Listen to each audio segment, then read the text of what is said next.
You know, I didn't have the heart to tell them, but if they wait just a little longer and our law enforcement bill goes through the legislature, they'll get a $5,000 signing bonus whenever they show up at one of the agencies. But we do appreciate their willingness to be involved in public service.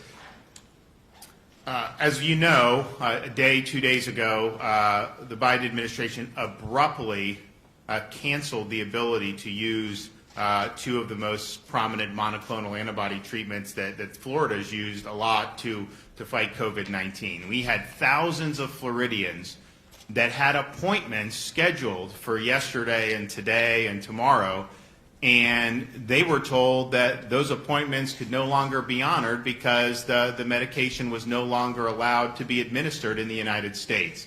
And this was a rash decision. This was not something that we got any real advance notice for, and it's a decision that I think is bad for patients. It's not keeping with the way you do clinical data, and we're going to be able to hear from some different folks today. So joining me today is Dr. Ken Shepke, who handles health for the Division of Emergency Management. We have Dr. David Farsi, who's the chair of the Department of Emergency Medicine at Mount Sinai Medical Center. Dr. Dwight Reynolds, medical director for Centers for Health Promotion. Scott Fortney, realtor and monoclonal antibody recipient. And then via Zoom, Nancy and Frank Schlaller, who tested positive for COVID, and they actually had an appointment for monoclonals yesterday that was canceled by the Biden administration's decision. So it's important to talk about the facts here. And of course, over the summer, when we started to see people get hospitalized in large numbers for Delta, very few people even knew that there was treatment available. We worked hard to set up a lot of sites. We helped tens of thousands of people stay out of the hospital, save thousands of lives by and concerns about how effective some of the monoclonals would be against Omicron. And obviously, as these variants change, that's something that's clearly the vaccinations are not preventing infection against Omicron the way they were touted with some of the other variants. And so that was something that was known. But our view was, first of all, you don't know when somebody comes in necessarily whether they have the Omicron infection or the Delta infection. And we know definitively this stuff is great against the Delta variant. And so why would you take that out of play for somebody that's saying it's not good with Omicron? Everyone's got to acknowledge it is good for Delta. And the CDC will say, well, there's no more Delta in some of these parts. And look, obviously in Florida, we believe most of it is Omicron for sure. But you have no way of knowing exactly, what percentage is Delta. And the CDC's been wrong about that. I mean, they said a month ago that it was 75%. Then they had to backtrack, say, oh, it's actually 25%.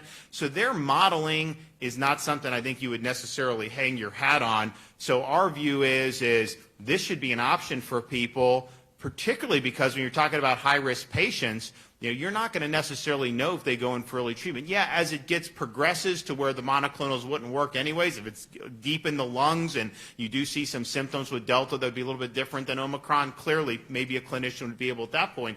But initially, with the positive test and the onset of symptoms, which is when the treatment's most effective, you wouldn't necessarily know. So just that alone makes the decision really unbelievable that you would take it away knowing that these other variants are not 100% gone. Delta's not 100% gone. Also, the fact that the study that they did was not a clinical trial. It was not even done on human beings. It was a lab study in vitro, and they basically said that it was not effective, dealing with it in a lab environment. And look, as this thing goes, you conduct trials with human beings participating. Maybe it will be the case that it is not effective, although I think we're going to hear evidence that it has had some positive effect in Florida, and we believe that with people that have gotten it.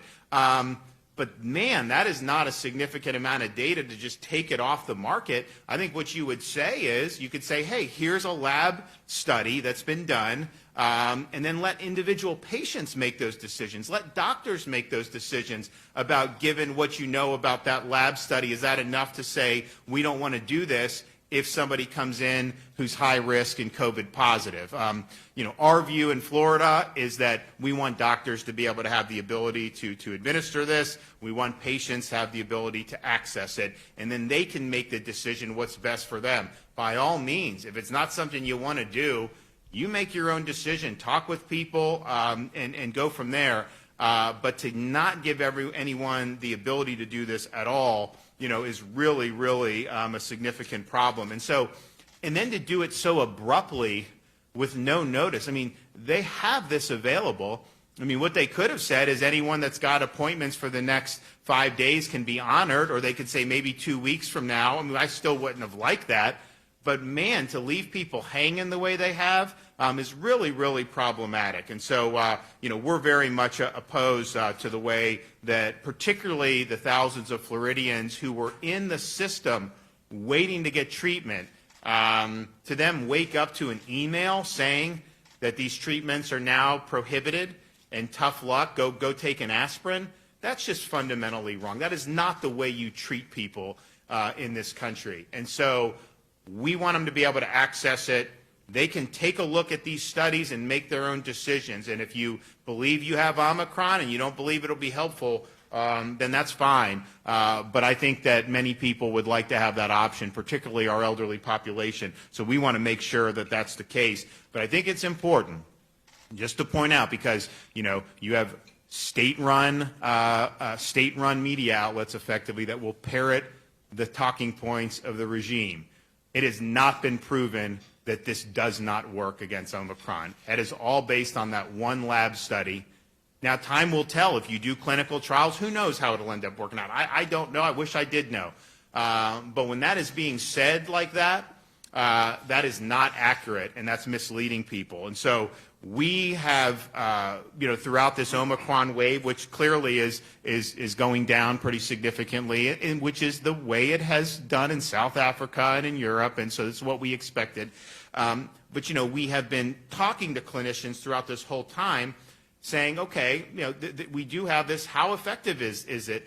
And by and large, they've had positive results. I'm not saying everyone says it's 100%, and anyway, it may very well be less. But it has provided some support for people, and it has helped some people have symptoms resolve. That's been the experience in the state of Florida. And so we're happy to be able to be here with some folks who are going to provide some input. So I'm going to let Ken Shepke.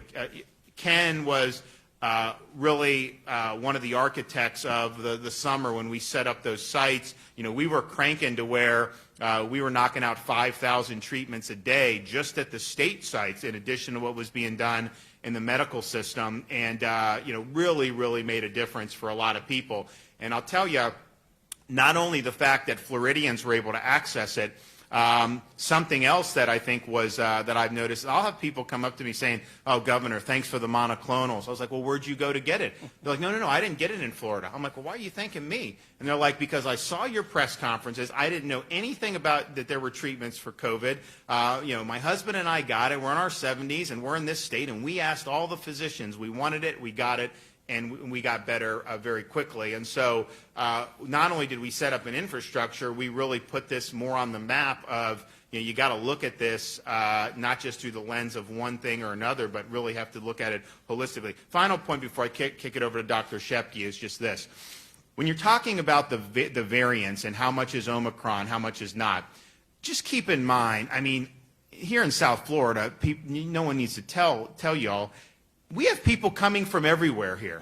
So maybe there's not as much Delta in kind of our native communities who are Florida residents, but we have so many people cycling in and out. Who's to say that they're not also bringing different Delta? That could absolutely be the case. And so we don't know when someone comes in one way or another. And we are also in a unique environment in Florida where our domestic tourism is stronger than it was prior to COVID. You look at restaurant reservations and compare January 22 to 2019 pre-COVID, Miami's up 15%. A lot of these other places that have draconian measures, they're down 50, 60% in reservations. And so you just see there's a difference. There's energy here. There's people that want to come. Well, you have to factor that in when you're looking at it. I mean, we're not a static environment here. I mean, we're a very dynamic environment, and to just say that there's no delta here, I think that's a very difficult thing to actually prove when you're doing it. That said, Dr. Shepke. Thank you, Governor. And I appreciate that